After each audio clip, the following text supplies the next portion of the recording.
discussing what sorts of treatments we use for management of cancer in heart disease, and what sorts of cardiovascular side effects we expect with some of these treatments, and then how we do manage some of them. And the main reason for this is because I would like for all of you to be aware of the sorts of things to think about. Doesn't mean that patients should not be treated for their cancer at all. That's not the meaning, but just means that patients need to be aware of some of these side effects so that they are empowered to discuss them with their physicians and be managed well accordingly.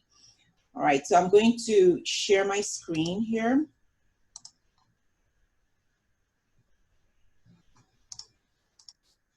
Okay, can everybody see this? Yes. Okay. Yes, we can. Perfect. All right.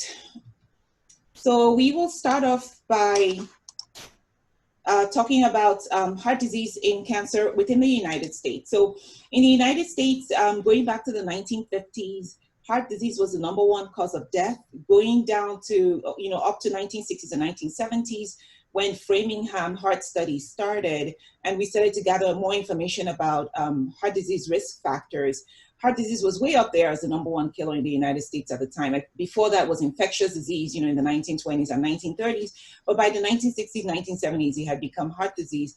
And since then, since we started to gather information from Framingham, we've made a lot of progress with respect to heart disease, such that the risk of heart disease death has gone down in the United States with time. And in the meantime, though, the risk of death from cancer has gone up. Part of it is being because of exposure, like during wartime and the rest of them. But also part of it is just that we're more aware of different kinds of cancers, how to diagnose them, and so on. Well, as the risk of death from cancer has gone up and the risk of heart disease has come down, they're sort of meeting somewhere in between now. And it's projected that by year 2026, cancer will become the #1 cause of death in the United States. However, that being said, it's important to note that there's been a lot of progress with respect to treatment of cancer. Nowadays, immunotherapy is one of the major ways that we treat cancer. And we've made a lot of progress in terms of treatment such that more and more people are surviving from their cancer. The problem is that they survive from their cancer, and then heart disease becomes a major problem in the population because of the treatments that they've received. So these are the lifetime odds of dying of selected causes in the United States. Again, we talked about heart disease and we talked about cancer. Cancer is a close second to heart disease, and again, it's projected to surpass heart disease in future. Then motor vehicle accidents and falls and so on. We usually bunch up stroke with heart disease, and that's part of the reason why heart disease is the #1 killer. So when we look at the survivors of cancer by site, we're looking at male cancers in blue and female cancers in pink. Not surprisingly, breast cancer is the #1 type of cancer in the United States in women, and prostate cancer is the #1 in men. When we look at survivorship, we had about 17 million survivors in 2016. That number actually increased to close to about 19 million by 2019. And now it's projected that by 2026, there will be close to about 21 million. And actually the new projection is about 24 million by 2026. And so more people are surviving of cancer, and that is a good thing. The problem again is that more people survive of cancer and then they end up dying of heart disease. In Illinois, well, I would say all over the United States, it's not surprising that the main areas that have highest risk of survivorship or highest survivorship from their cancer are the most populous states, right? So New York and the East Coast, Pennsylvania, Texas is a major one, and then California. Illinois comes 5th in that line of cancer survivors. And so our state is rich in the number of cancer survivors, which is a good thing. Again, we just have to make sure that we're managing them well. And right next to us, Ohio also has a good number of people that are surviving from cancer.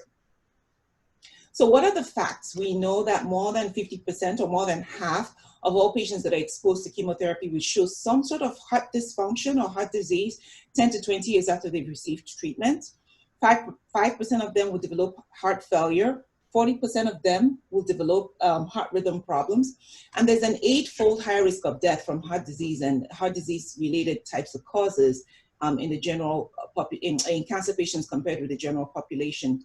And looking at this graph, we're looking down this way at more risk of heart failure, going down this way, and across, we're looking at increasing age. And not surprisingly, in the normal person, as people age, their risk of having heart failure or heart problems increases, and that's not surprising.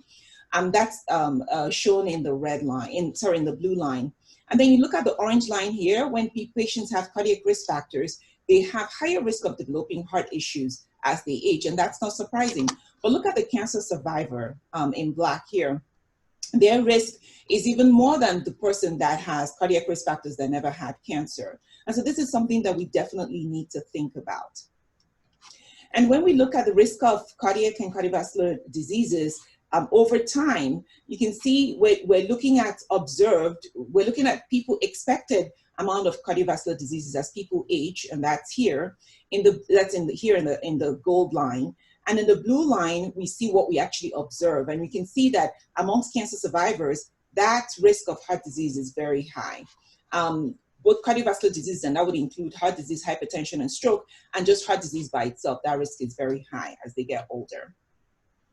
And when we compare survivors of cancer here in the red line and their siblings here in the orange line, we will find that the risk of new malignancy or new cancer is higher in the cancer survivor, which is not necessarily surprising because we know that cancer treatment increases the risk of second cancers or recurrence of original cancer. So that's the case here.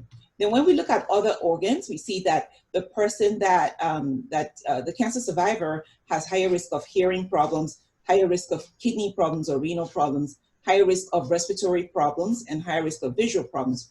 But look at the risk of heart disease, and you can see that the risk of heart disease is quite high compared to all these other ones. And that risk of heart disease is high enough that it's approaching the risk of new malignancy. So heart disease is a major problem amongst cancer survivors. And when we look at the leading sites of new cancers, we see that prostate cancer and breast cancer, we see more cases of prostate and breast cancer, and lung cancer comes third overall, but lung cancer is the number 2 in men, and lung cancer is also the number 2 in women. So it's relevant because all of these treatments that we use for prostate cancer, treatments we use for breast cancer, treatments we use for lung cancer, all of them affect the heart one way or the other, and we'll talk about that.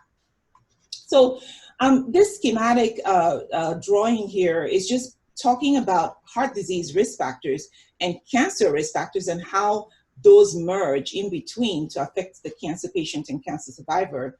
So the person, risk factors include smoking, obesity, inappropriate diet, or I would say non-prudent diet, and physical inactivity. All of that increases the risk of cancer, and at the same time also increases the risk of heart disease. Now, they increase the risk of cancer, and the cancer patient then gets surgery, chemotherapy, targeted therapy, or radiation therapy, which all increase the risk of heart disease.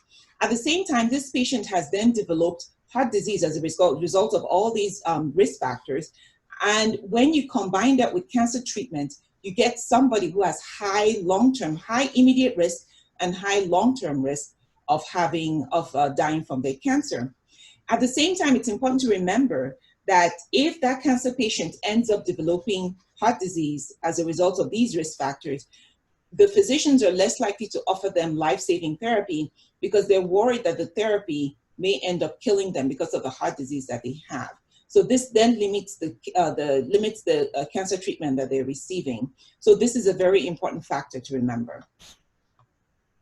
So when we talk about chemotherapy particularly that induces cardiovascular toxicity, what sorts of things do we think about? We think about things like heart failure and cardiomyopathy, and you can see the number of agents that cause them. One popular agent is doxorubicin, also known as Adriamycin, which we use for breast cancer and a whole bunch of other types of cancers. But you can see that the list is long. We think about things like hypertension or high blood pressure, and again, we have a list of agents that cause this. We think about heart rhythm problems, whether it's a heart rhythm problem that goes very fast or heart rhythm problem that goes very slow that requires a pacemaker.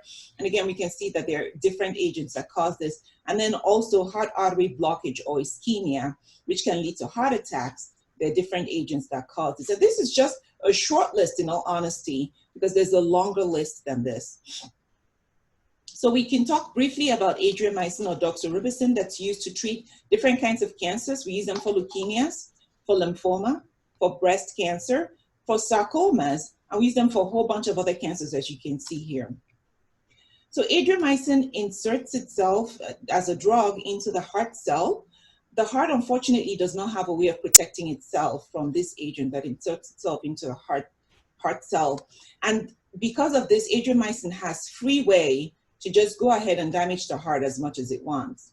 The Adriamycin damages the heart and actually stays there and continues to cause damage over time, so that even up to 20 years later, we're still diagnosing patients with heart failure as a result of Adriamycin. Now, it's important to note that the risk of heart failure from Adriamycin is highest within the first year of treatment. So usually, most people, up to 90 to 95% of people that have problems will have problems within the first year. But after that first year, that risk is lower, but that risk exists for the lifetime of the patient. And so when we look at the heart cell, this is what it looks like. You can see the heart muscle in pink here that's very organized, almost like parallel, the heart muscle fibers are laid parallel to each other in the heart cell. But this is a cell that's been affected by doxorubicin or Adriamycin, and you can see how disorganized it is. There's fatty infiltration and there's what we call fibrosis of these muscle cells, and that's a big problem. And that's what leads to heart failure in this population. And you can see a normal heart here, how it looks more spherically shaped. That's what a typical, or cone-shaped, I should say, that's what a typical heart should look like. When the heart is affected by this drug, it becomes what we call dilated. When it's dilated, that person develops heart failure. And here you can see how it's more ellipsoid in this patient. And risk of injury from this particular drug can happen what we call the acute setting. That's within a week of getting the treatment. That's usually a reversible process. It can be what we call subacute, so it can take up to a year for us to see problem, and this is where most of the population lies. And then you can have what we call the chronic one, and that's over a year, up to 10, 20 years or more. And I have to mention that we have what we call a bimodal age distribution for risk of toxicity associated with Adriamycin. When we talk about bimodal age distribution, that means that it affects people that are really young and people that are older. The young people, usually 16 years or less, and you know, kids that develop leukemias and lymphomas when they're younger, these are kids that can have problems later on. And for those young people that are affected, they usually are affected because their muscle cells, their heart cells, are still young and developing. So it's very easy for this drug to become toxic to them.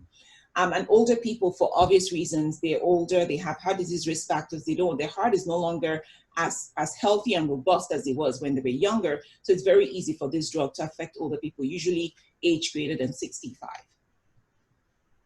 And there are other risk factors. So those risk factors include the dose of the drug, the type of the anthracycline that's received. So Adriamycin, again, is one of the more common ones that causes toxicity, but other ones like epibrobicin and mitoxantron are also ones that can cause toxicity, but less commonly than Adriamycin.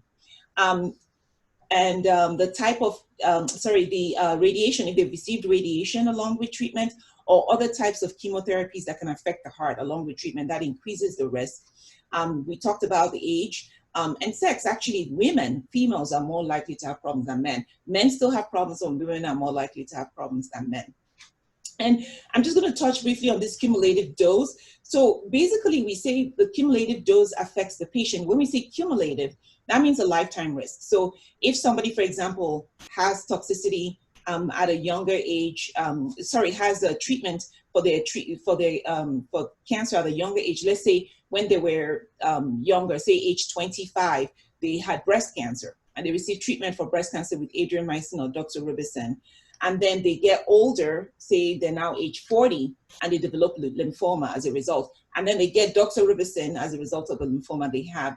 We're going to start counting from the dose of Adriamycin or doxorubicin that they received when they had breast cancer, and we then add it to the lymphoma. So it's a cumulative lifetime dose is what we're looking at. And the higher it is, usually at the dose above 200 or 300 milligrams per meter squared, the more concern we get that they're at risk for developing toxicity.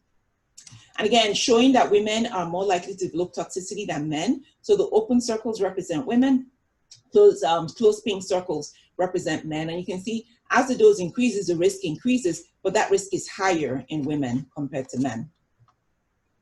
And there are methods for preventing toxicity. We can use this drug called dexferoxamine, or Zinacard is the other name for it.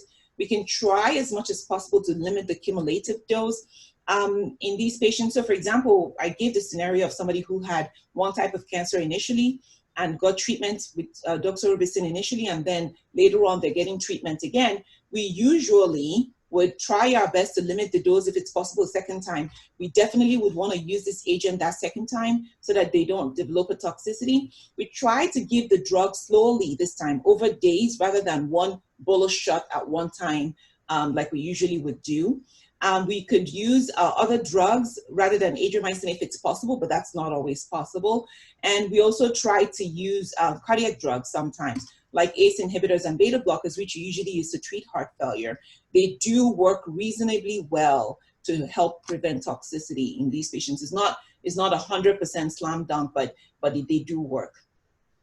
So it's important to know that recovery is time dependent.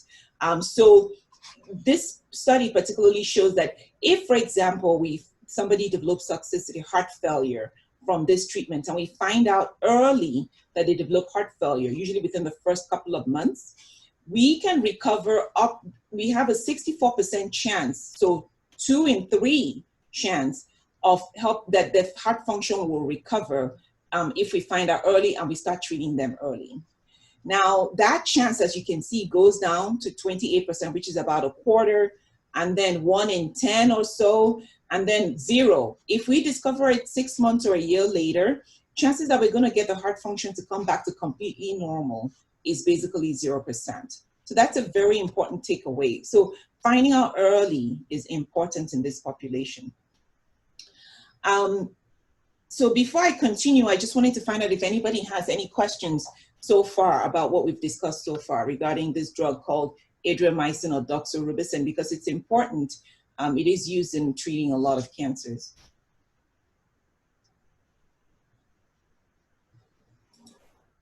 And a reminder for everyone, if you do have a question, you can submit it through the chat or unmute yourself and ask directly.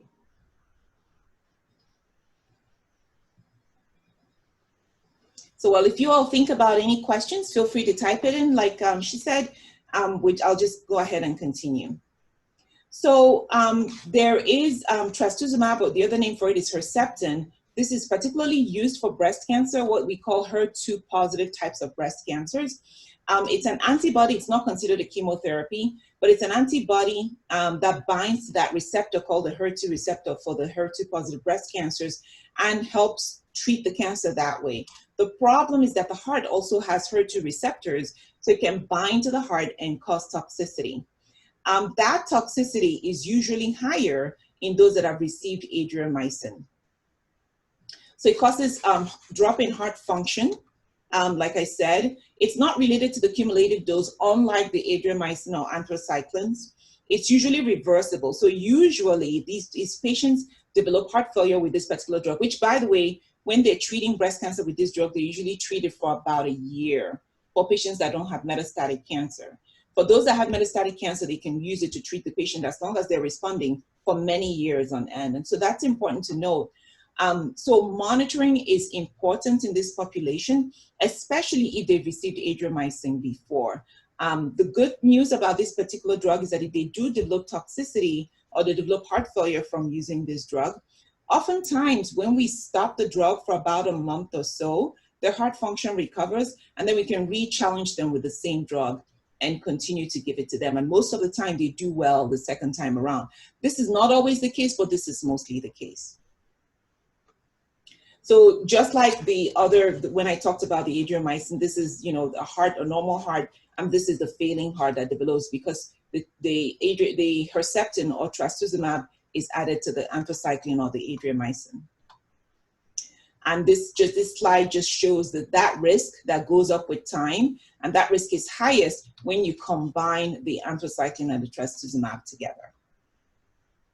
And risk factors are kind of similar to the Adriamycin. If they have baseline coronary disease, or if they have baseline heart failure, if they have uncontrolled hypertension, that's actually a major risk factor for both drugs. If they have uncontrolled hypertension, then that risk of developing heart failure is higher. So if they develop hypertension, if these patients have hypertension, sometimes hypertension could come because the patients are just predisposed to having hypertension, maybe because of genetics or their diet and so on. But sometimes some of the treatments we give patients also makes it more likely that they'll develop hypertension. But if they do develop hypertension and it's not treated, that risk of heart failure is higher. So it's important that patients are seeing their doctors regularly and that they're monitoring their blood pressures on a regular basis. These days we have blood pressure cuffs that people can get from the pharmacy store so they can keep an eye on their blood pressures at home. Older age, if they have comorbid conditions like diabetes, if they have heart rhythm problems or heart valve problems, if they're obese, those all increase the risks. And this slide just shows that, you know, if somebody has a normal heart function, so 60% is normal, prior to treatment with Herceptin or Trastuzumab, you give them Trastuzumab, their heart function could fall to about 2/3 of what it used to be, sometimes worse, sometimes better, let's say 40% in this case. And then we stop the treatment for a short period, usually about a month or so, and we re-challenge them with this treatment. And usually, most of the time, they do well, and their heart function may not get quite back to normal, but it's reasonable and something that they can live with and function with. Then we also have tyrosine kinase inhibitors, which are a class of drugs that are used to treat all sorts of cancers. Literally every cancer out there uses some sort of tyrosine kinase inhibitor or the other. So leukemia, stomach cancer, kidney cancer, pancreatic cancer, colorectal cancer, thyroid, breast, brain, all sorts of cancers out there. Bevacizumab or Avastin is one of those drugs that we use in treating this. And it's called what we call a VSP inhibitor. You know, these pathways are responsible for things like making your artery function well and also making your heart function well. They're responsible for things like that. So when they're blocked, when we use these drugs to treat cancer and they block these receptors, they increase the risk of high blood pressure. And when I say high blood pressure, they make blood pressures go very high, like sometimes up to 200 or 220 for the top number. Increase the risk of heart failure, increase the risk of blood clots, increase the risk of QT prolongation, what we call QT prolongation or abnormal EKG, that can lead to heart rhythm problems that can be deadly sometimes. So interestingly, hypertension is a marker of response with this drug. So the blue line shows people who have hypertension as they're getting these drugs, and the green line shows people who do not have hypertension as they're getting these drugs. And this is looking at survival. And you can see that those that develop hypertension on these drugs actually survive more and live longer over time compared to those that don't get hypertension. So hypertension is actually a good thing with these drugs. It shows that patients are responding to treatment. However, we do have to control the hypertension or it can become a major problem, because if the blood pressure is not treated, then the people are at risk for things like stroke.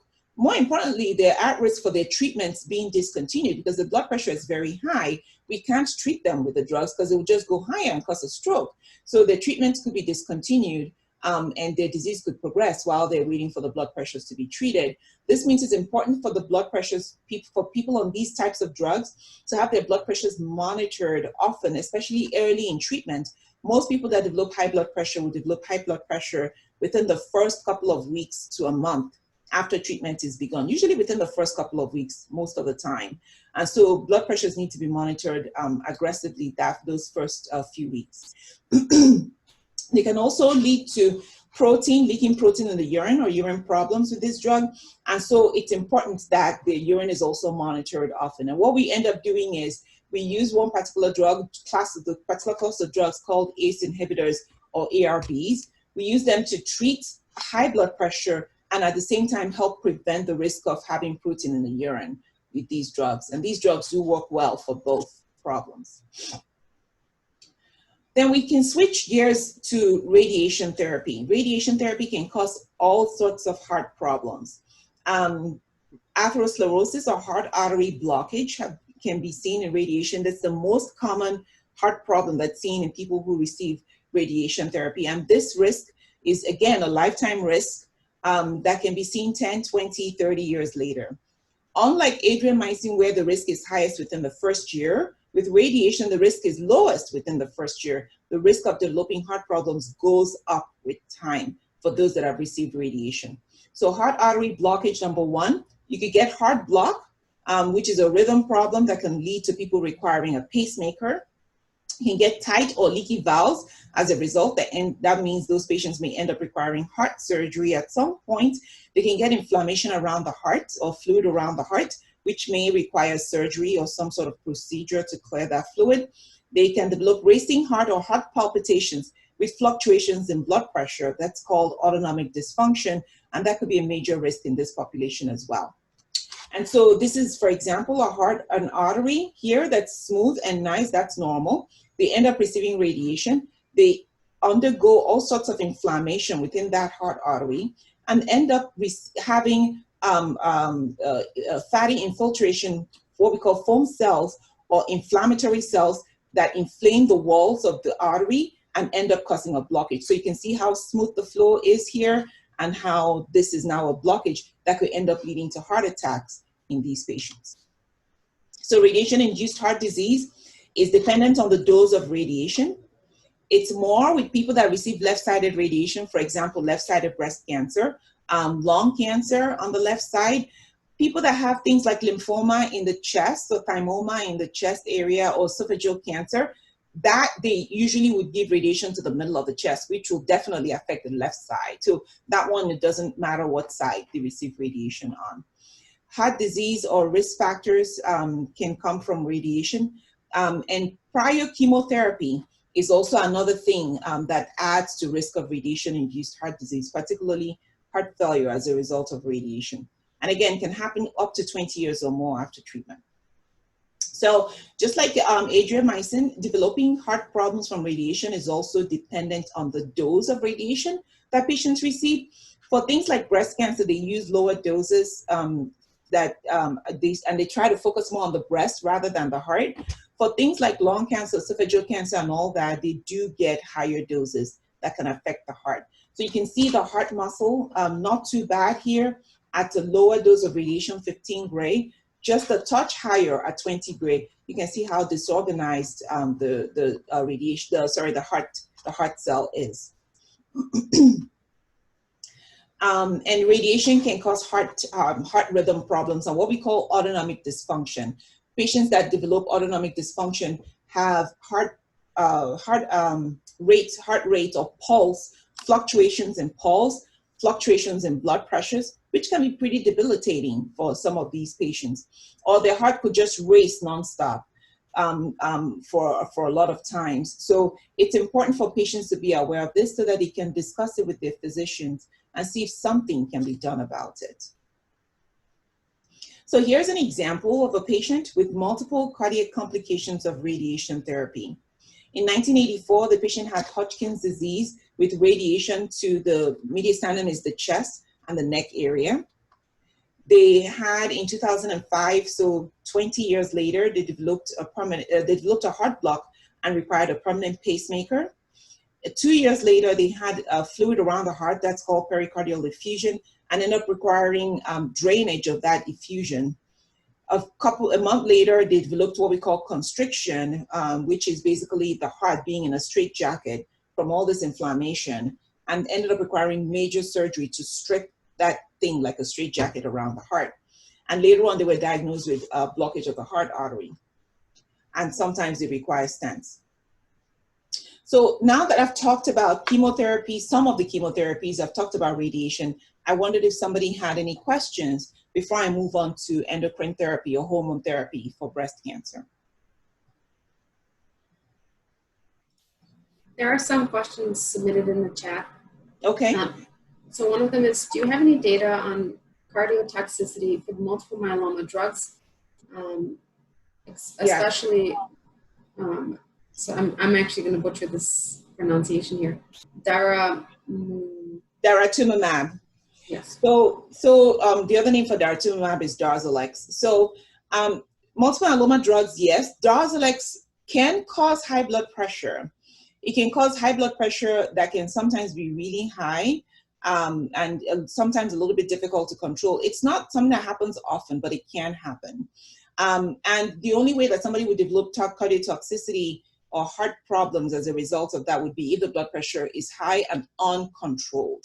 If it's uncontrolled, then that's a problem. But as long as we're able to control the blood pressure, then that's fine. They do well from a heart standpoint. Other drugs for multiple myeloma that can cause problems include drugs like lenalidomide or Revlimid, which can cause clots, so with the clots, they can cause clots that can lead to heart attacks, they can cause clots that can lead to strokes, and they can cause clots that can lead to a clot in the lung that can kill, or clot in the legs that can flick off to the lung and can kill. So because of that, they have to be at least on aspirin. And sometimes they may require more than that, depending on their risk of clotting. They may end up requiring a blood thinner. Other drugs for multiple myeloma are Velcade or bortezomib, which can cause heart failure. It's not very common. About 1 or 2% of patients can develop heart failure, but it can happen. And when that happens, even if you stop the bortezomib or the Velcade, it's usually difficult to recover from that. The other drug is carfilzomib or Kyprolis. That's a newer drug on the market for treatment of multiple myeloma that can also lead to heart failure, more so than bortezomib or Velcade. That can lead to heart failure more so. So these are the typical drugs for multiple myeloma that can end up leading to heart problems. And then 2 other questions. Can you explain the difference between MUGA and echocardiogram, and which is preferred for monitoring EF during treatment? The difference between what and echocardiogram? What was the first thing you said? MUGA. MUGA, okay. Yeah, so the MUGA scan. So the MUGA scan is what we do. We usually do a MUGA scan using a nuclear imaging. It's almost like doing a stress test, except you don't get on a treadmill and you don't get a medication to stress your heart. So we use nuclear imaging to do the MUGA scan. We don't visualize the heart directly with the MUGA scan. So with the MUGA scan, we get a sense of flow of fluid within the heart, and that spits out a heart function for us, just getting that sense of flow. Unlike the echocardiogram, which is a heart ultrasound, where we actually see the heart, same as an ultrasound that's done on a pregnant patient. We actually do see the heart in that situation, and we can diagnose different things. So we can diagnose heart valve problems. We can diagnose problems with the heart, the sac that the heart sits in, the pericardium. We can diagnose pulmonary hypertension. We can diagnose heart clots. We can diagnose infection of the heart. We can diagnose all sorts of things with the echo because we can directly see the heart. But with the MUGA scan, because all we're getting is just a sense of flow, all we can diagnose is just heart failure. And even then, we can make mistakes with MUGA because, again, it's giving us a sense. So sometimes it can give us wrong readings. And what was the second part of the question? There's actually 2 more questions that just came through. One of them is the risk worse for bilateral breast cancer? Radiation to both breasts at the same time, one after the other. Right. I mean, you can imagine when I talked about the dose of radiation being a factor, it would make sense that if you were getting to both, that dose would be higher. Again, the risk of the heart, which is on the left side, being affected with right-sided breast cancer radiation is less, but it's not zero. It's not zero, but it is less. The left breast is a higher risk. I have to say that these days, though, radiation therapy has come a long way, and they are doing more and more to try to prevent the heart being radiated with breast cancer. It's not a zero, again, it's not a 0% risk. There is still that risk, but it's much less now than it was in the 1990s. And some of the things that we do, or some of the things that radiation oncologists would do, is have the patient lie what we call prone positioning. So they lie face down, and when they lie face down, the breast falls out of the way, and they can do the radiation from the side. So that's one option. Another option is something called 3D mapping. So they map out the heart, and because they map out the heart, they can conform the radiation to get away from the heart, right? To affect the heart, or to radiate the heart less. Other things that they can do is we can do something called deep inspiratory breath holding, where they ask the patient to take a deep breath each time they give a radiation dose. When they take a deep breath, the heart falls out of the way, and then they can irradiate the breath. So there are different things, and then of course there's proton therapy and so on. So there are different things that that the radiation oncologists have come up with in recent times to try to avoid the heart or limit radiation to the heart as much as possible, especially with breast cancer. Again, we were talking about things like lung cancer, lymphoma, esophageal cancer, thymomas, and so on. It becomes a little bit more difficult to avoid the heart because the heart is directly in the way in those kinds of situations. And then last question, would you recommend a patient follow up with a cardiologist following a diagnosis with following diagnosis and treatment with the hematologist oncologist versus their primary care physician? I think it depends on the treatment. So again, not all cancer treatments affect the heart. So if they have a diagnosis, the first thing to do would be to have a conversation with the oncologist and say, tell me more about the treatment that I received. Are there any toxicities? What sorts of toxicities? What sorts of long-term toxicities should I think about? And ask specific, because again, you know that heart disease is the #1 killer in patients who are cancer survivors. Ask specifically about the heart. Will this affect would this treatment I'm receiving affect my heart in any way? And how should I think about it? A lot of cancer centers, like here at Rush, we have a survivorship clinic that you can come to that our patients follow the oncologist for some time. When they're in remission and they're doing well, they just refer them to the survivorship clinic, and then the survivorship clinic continues and manages them. And survivorship clinic usually knows the sorts of things to look for with each of the cancer treatments, so that they know what to follow over time. So those are usually useful. And the American Cancer Society is recommending that most places have survivorship clinics, and most places do have that. But again, whether you follow up with a cardiologist or not depends on the kind of treatment. If you do get a primary care doctor, let's say your cancer center does not have a survivorship clinic. A lot of the cancer centers in the communities don't have the resources for survivorship clinic. And if they don't have a survivorship clinic, make sure that whichever primary care doctor that you get is somebody whom is up to date and very abreast of the literature and knows what sorts of things to look out for. And then again, the talks like these are supposed to empower patients, and the general idea is for patients to be aware of the sorts of questions to ask, sorts of things to look up and know more about. So that's the reason why we give talks like these.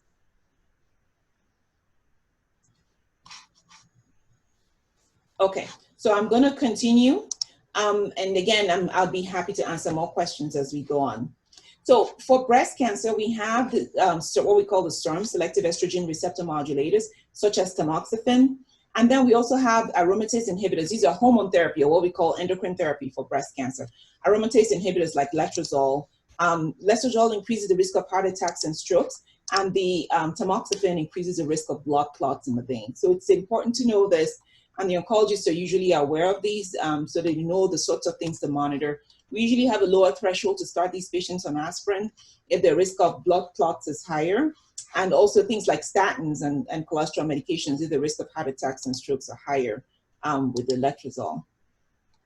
Cisplatin. Cisplatin is a drug that's used particularly for treatment of lung cancer. It's also used for other kinds of cancers like some GI cancers and so on. But we particularly use it for lung cancer. That's important. It can be detected in the blood up to 20 years after treatment. So that tells you the toxicity can be long-term. It has delayed cardiovascular toxicity as a result. Over time, it can increase the risk of heart attacks and strokes, and 6-fold higher risk of coronary disease or heart artery blockage, and 3-fold higher risk of heart attacks associated with cisplatin. Hypertension can occur, and that's later on, years later, they can develop hypertension as a result of cisplatin. And then abnormal cholesterol, increased weight, insulin resistance, which can lead to diabetes. So these are all sorts of things to look out for.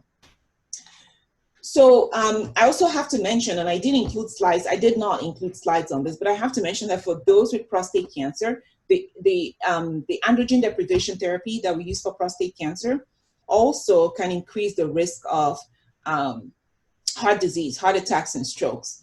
And it depends on the baseline risk. So the higher the baseline risk, so somebody has hypertension, diabetes, cholesterol problems, and so on, if they have baseline heart disease then their risk of having heart attacks and strokes and other types of heart disease with the androgen deprivation therapy that we use for prostate cancer is higher. And that includes drugs like Leuprolide or Lupron and enzalutamide, Zytiga, all those kinds of drugs. So it's important to bear and keep that in mind.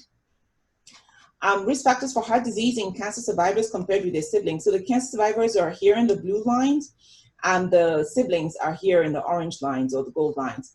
And you can see that the survivors have higher risk of high blood pressure, again, because of the drugs that they receive.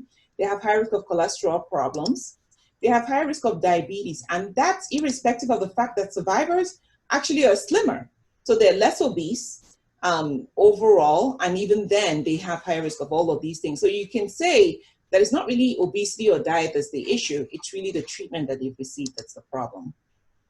Hypertension, again, is a major risk factor in this population. High risk of hypertension after cancer therapy, and at the same time, that hypertension predisposes to high risk of heart failure and heart attacks and other things. And that more so, hypertension predisposes to risk problems in survivors compared to other cardiac risk factors, even though all of them are important too. So for people that have cardiac risk factors that receive radiation, the risk of cardiac risk factors causes 6 times higher risk of heart artery blockage. Radiation causes about 4 times higher risk of heart artery blockage. And when you combine both, that risk goes up to 32 times higher risk of heart artery blockage. The same thing with heart failure. If they have heart disease risk factors, 4 times higher risk. If they get radiation, about 3 times higher risk. And if they get both, 19 times higher risk of heart failure. And then the risk of heart failure worsens with time in breast cancer survivors. And you can see breast cancer survivors, as time goes on, the high risk of heart failure, and those that are free from heart failure, that risk falls with time. So most of them, more of them end up developing heart failure, especially if they received radiation and anthracycline together. Then I can't end this talk without talking about the wave of the future, right? Part of the reason why cancer patients are living longer is because of the immune checkpoint inhibitors or immunotherapies. Immunotherapies have made a huge difference in cancer patients. It's making cancer patients live longer, and they're great. The general idea is that because their therapies are so targeted, the risk of having systemic problems, the sorts of nausea, vomiting, all that stuff that we get with chemo is less. Patients are more likely to stay on treatment. And these treatments are so targeted that patients are treated, their cancers actually do not stand much of a chance of surviving. And this is important because, you know, when I went to med school, you know, years ago, I went to med school graduated from med school about 15 years ago or so, melanoma, things like malignant melanoma was a death sentence at that time. But now, with all the treatment progress that we've made, I have a patient in my clinic who's been living with malignant melanoma for the last 6 years, and she has metastatic melanoma. It's spread, and she's still alive. Why? Because of immunotherapies. And so this is very important to remember. So the way it works is here you have the tumor cell, and here we have our own T cell. This is our own cell within our body that's supposed to help us fight infections or fight foreign bodies that come into our cells. The cancer is so smart that it attaches to receptors within this particular T cell and basically incapacitates it, makes it not function. So the T cell can't attack the cancer cell and the cancer cell starts to grow. Well, what the immunotherapy then does, and the immunotherapy comes in and it attaches to those same receptors on the cancer cell and inhibits them from attaching to our own T cells. It therefore frees up our own T cells to do the work it's supposed to do, which is attack the cancer cell and kill the cancer cell.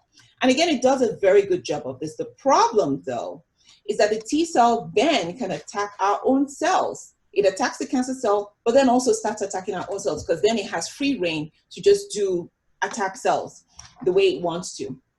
And so it can cause different problems like a thyroiditis or thyroid inflammation, pneumonitis or inflammation of the lungs, inflammation, the hepatitis, which is inflammation of the liver, nephritis, which is inflammation of the kidney. It can cause all sorts of things. Particularly for the heart, it can cause a myocarditis. Now, I have to say that for myocarditis of the heart, it's not a very common thing that it will cause a myocarditis.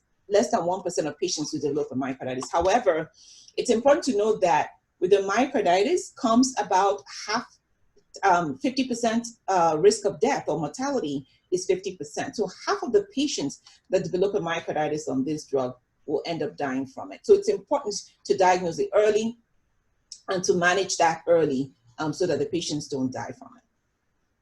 And so when we talk about cancer and heart disease, we think about heart disease risk factors combining with the cancer diagnosis and then combining with the chemo or radiation therapy and other treatments that they receive, which then leads to increased risk of heart attacks, strokes, and death due to heart disease.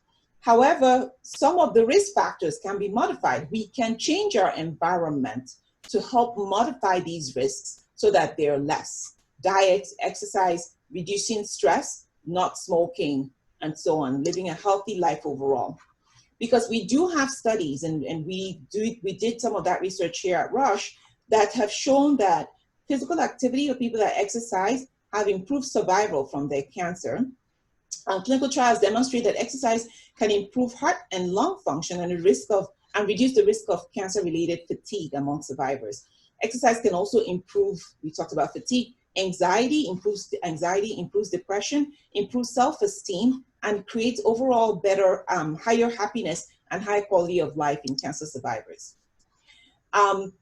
With smoking, that goes without saying that smoking is a major problem for cancer survivors and cancer patients and really should be stopped. Increased risk of recurrence of the cancer and increased risk of second cancers if they continue to smoke. Smoking cessation efforts are most successful when they are initiated soon after diagnosis. So once diagnosed with cancer, people are more likely to quit smoking. We want them to quit so that they don't develop cancer in the first place, but if they do develop it, then they should just quit as soon as they're diagnosed. It's easier to quit at that time. Obesity is also a major problem, and there are many studies that have shown that patients that are obese are at higher risk for developing cancers like breast cancer, and the risk of second breast cancer in breast cancer survivors is higher when they're obese. It's important that patients lose weight. Plenty of fruits and vegetables. Fruits and vegetables have antioxidants, which actually help protect cells, including the heart cells. So protects them from the effects of cancer treatment. So it's important that patients eat lots of fruits, vegetables, whole grains, and limit the amount of fat, red meat, simple sugars, fried foods that they eat, because these also increase risk of cancers as well. Alcohol consumption needs to be limited. 2 drinks per day, 1 drink for men, 1 drink per day for women is overkill. It's too much. I think that people, there was a study in the last couple of years that showed that cancer patients, that patients overall who have anywhere from 1 to about 5 drinks per week do okay. But once they get above that, the risk of cancer goes up. And also risk of heart problems. Alcohol increases the risk of heart failure. And I can't tell you the number of patients whom have received doxorubicin in the past, and they're drinking, like say 2 drinks per day for women and so on, and they end up developing heart failure as a result. So it's important to limit the amount of alcohol. Exercise, this is just basically showing that people that exercise, so those that achieve less than 9 metabolic equivalents of exercise have higher risk of cardiovascular events compared to those that achieve more than 9 metabolic equivalents of exercise. So it's important to exercise. Same thing with coronary disease or heart artery blockage, heart failure, valve replacements. All of those are better when people exercise. And so consult your doctor if you have symptoms of heart disease, including chest pains, shortness of breath, leg swelling, dizziness, lightheadedness, fainting spells, or palpitations. Remind your doctor that you received cancer treatment. If you did, know the sort of cancer treatment you received. It's important. What treatment you received, what dose if it's relevant, and the risk, the cardiac risk that can come from it. And so we now use the ABCDEs of heart disease to prevent heart disease in, it says breast cancer survivors, but really it should be applied to most cancer survivors. Awareness of risks of heart disease, aspirin, those are the 2 A's. B, blood pressure. C, cholesterol, cigarettes, cessation. D, diet and weight management, dose of chemo or radiation therapy, diabetes prevention and treatment. E, exercise, EKGs, and echocardiograms. So those are important. And patients that are referred for management to a cardio-oncologist, they usually refer patients to us. if they before treatment, if they have cardiac risk factors prior to treatment, during treatment, if they've developed problems as a result of their treatment, and after treatment, especially if they have higher doses of radiation and chemo, certain types of chemos, they would usually refer those patients to us so that we can manage them. And this is about cardio-oncology consultation. And that's my presentation, and I'm happy to take any more questions that any of you may have. One question that just came in is, your information is so helpful. I had treatment in 2013, cisplatin. I have a leaky valve. At the time it was found, I was told that it's not related. Should I revisit this discussion? Cisplatin does not usually lead to a leaky valve. If you received radiation, that can cause a leaky valve. Cisplatin will be more of hypertension, heart attacks, strokes, cholesterol problems, those kinds of things.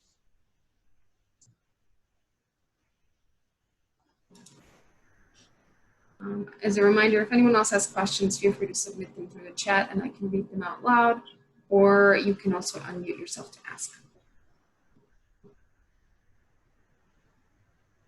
I had a quick question. Yes. So I was diagnosed with breast cancer last year when I was 38, and I received the Adriamycin, Taxol Carbo.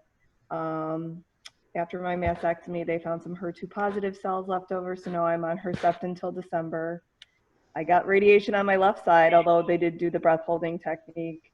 I'm overweight, but I'm working on it. So am I like doomed to get some kind of cardiac issues in the future, or should I mean? Yeah, so I think that I would say that for you, your risk is somewhat higher. Are you still on Herceptin? Yes, until December. Okay. Are they monitoring you from a heart standpoint? Yes, I get echoes like every 4 months or so. Yeah, so the guidelines recommend getting echoes every 3-4 months. So yeah, so you're being monitored, which is great. Because you received Adriamycin first, you're at risk for developing heart failure because of the Herceptin that you're receiving now. So that needs to be monitored.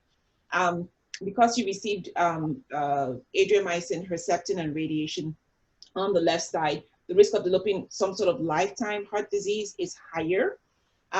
Because it's breast cancer, though, it's not as high as it could be. Let's say you got treatment in the 1990s. Again, like I said, these days they're trying their best to shield from a radiation standpoint. So it's not as high as it could have been in the 1990s, but it is still higher than the rest of the population. So you should be monitored on a regular basis as you get older. And all you really need overall is arm yourself with knowledge and know the sorts of things to look out for. If they have a cancer survivorship clinic, follow up with a cancer survivorship clinic. If you can see a cardiologist or a cardio-oncologist like me who knows about these therapies, then you can decide to follow with them. But even if you can't, if you have a good primary care doctor who knows the sorts of things to watch out for, and you are aware of it, then you both can do it together. And you know, you have a lower threshold to say, hey, I have leg swelling these days, or I feel my heart funny, or things like that. And also make sure that your primary care doctor knows that you should be getting echoes from time to time, or maybe stress tests from time to time, just to make sure that there's nothing concerning. Okay, so when I'm done with the Herceptin, there is a recommendation for an echo or a stress test once a year, every 2 years or something? So usually, no, not once a year. So if you've received radiation, the recommendation is every 3 to 5 years. If you've received radiation to the chest. Thank you. No problem. Oh, and EKGs every year, but stress tests and or echoes 3 to 5 years.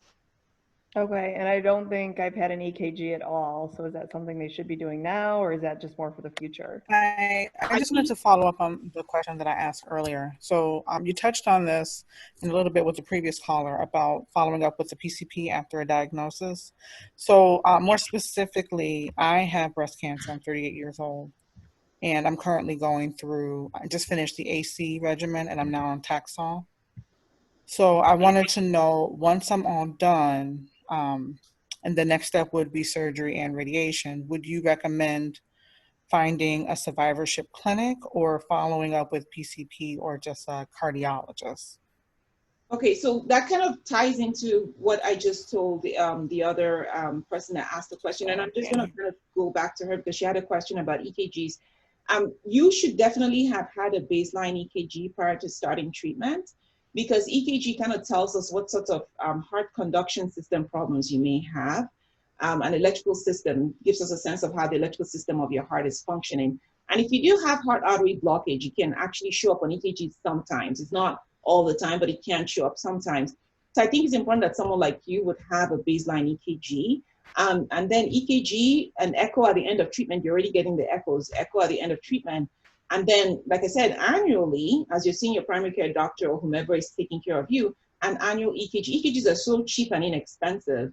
You know, what, $10 or something, $20, but, you know, and they're very easy to do in the office. And so you should definitely get regular EKGs on an annual basis. So that was the other person. And then back to your question, ma'am, it kind of is the same sort of scenario, you know, AC, which is Adriamycin, Cytoxan, and then the Taxol. You know, AC, so the Adriamycin portion of it that we use for breast cancer is just under the dose of where we start to get concerned about toxicity. Doesn't mean it can't happen, because we do know it does happen, but it's just under the dose of where we start to get concerned. So maybe not as concerning, but something you should be aware of, because it can still happen. It can still happen. So you should definitely be aware of it. And when you're done with treatment, talk with your doctor and say, I'm concerned about my heart. Who should I follow with? Do you have a cancer survivorship clinic? And if they do, go ahead with that. If you have a primary care doctor, just make sure it's a primary care doctor that's good, that's aware of these treatment toxicities, and then you can continue to follow with that primary care doctor. So I did have baseline EKG, I had an echo, everything was normal and great. But my concern was just looking at my family history. I have a significant family history of females with cardiovascular disease before the age of 65. Mm-hmm. So now with that, and then I've had some complications since being on AC, and I will be scheduled for a hysterectomy. I see. I'll be scheduled for that. So I know some of the discussion we had, because I was concerned about that, not so much about the osteoporosis, but more of the CVD. Yeah. That, you know, what should I do? I was kind of torn. I was very torn with that. And I ended up having an ablation with the plans of having the hysterectomy. Okay. So with that family history and with my treatments for the breast cancer, that's why I'm kind of, you know, just would like a little more advice. This has been really good information as well. Yeah, no, I think you're very right to be concerned if you have a family history, because remember that slide that I showed you that showed that if you had risk factors at baseline and then you receive treatment, your risk of having heart problems eventually is higher. So definitely you fall into that category. But you know what, in all honesty, we can't say 100%, because the question is, do you have a family history, but do you have the genes from your family or not? And that's the ultimate question. So I think it's important that somebody assesses you. You definitely need to see a cardiologist. There's no doubt about that. So at least assess your risk. Some of the things that we would do to assess your risk, whether you have the same genes that your family does, is your cholesterol. And you know, there are a lot of people walking out there that have high cholesterol levels, but there's a specific amount of cholesterol that we get concerned about and say, hey, this is coming from a family history. So that's important. The other thing that they can do for you is do something called a coronary calcium. They measure your coronary calcium level. That coronary calcium spits out a score for you. It's called an Agatston score, and it spits out a score, and we can grade your risk of heart disease based on the score. So, you know, less than 100 is mild, 0 is perfect, that's nothing. You know, 100 to 200 is 100 to 300 is intermediate, and greater than 300 or 400 is called severe, so, or high risk. So if I get a coronary calcium score on someone like you, and I can better, and get a cholesterol level on someone like you, I can better give you a sense of, okay, you know what, I think your family history, I think you got your family's genes and you're at risk for having a heart attack or stroke in future, and your risk is, your treatment is going to contribute to that.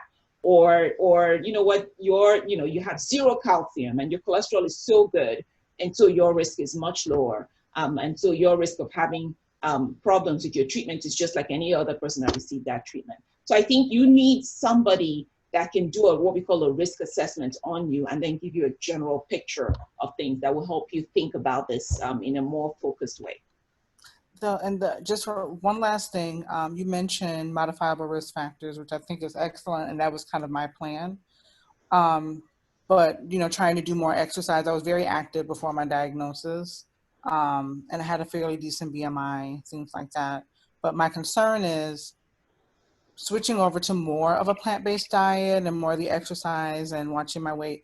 Will that be enough with now with my current diagnosis, the meds I've been on, and my family history to kind of help gauge to change things around? It's going to modify the risk, definitely. It's not going to be enough. It's going to modify the risk. Again, somebody needs to assess your risk to determine if you're at significant risk enough to be on medications or do other things to modify your risk even further. But definitely the diet and weight loss and the rest of them will help. But I'm not going to say it's going to reduce your risk to zero. Sure. Thank you. No problem. And then somebody asked a question about coronary calcium and said, doesn't that also come with radiation? And that's a great question. Coronary calcium is a very simple sort of CT scan.